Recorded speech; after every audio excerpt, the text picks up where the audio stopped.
First of all, it's your business. You can change your rates whenever you want, right?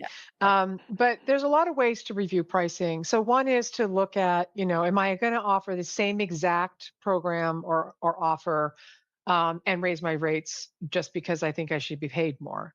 Or am I going to offer what looks like from the outside observer the same program at the same price, but I'm going to change what I offer, as in I might change I might do, maybe it took me I'm going to just make up. Maybe it took me 30 hours to deliver that program. Mhm. But because now I've gotten better at it, it only takes me 20 hours. Mhm.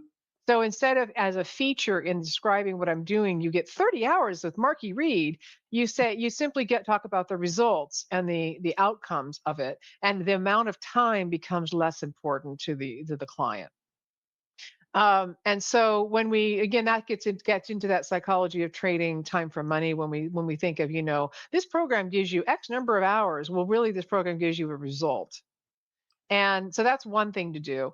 And then the other, I think, in response to external economic things, you might look at how do I create something that is not that big program, but it's an intro. Right. Maybe breaks the program up so that it steps in that process, and you Yep. don't make one big sale. You make three moderate sales. Mhm. And so part of the point of that is to simply get people in the door and start to Right. create some cash flow, right? So because when Right. we're committed to the one big program as our signature, everything, everybody's gonna have to work with me in this place, then it cuts out people. So, you might come up with some handouts, some things that you can people can download that are low cost or free. You can do more online group kinds of things. So there's ways for you to break it up to still impart the wisdom.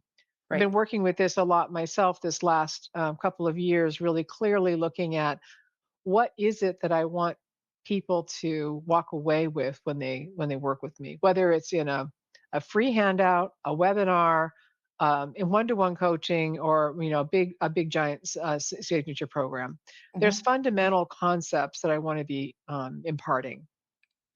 And when I came to understand what those were, everything I do speaks to those at some level, right? At some level, but not but it doesn't do everything. So, a free handout isn't going to give you everything, Right. but it Right. speaks to the Right. but it Right. speaks to the core pieces that I work with people on, is really getting clear about what you're offering, who you're offering it to, how are your pricing structure doing, and what are your systems that are supporting that.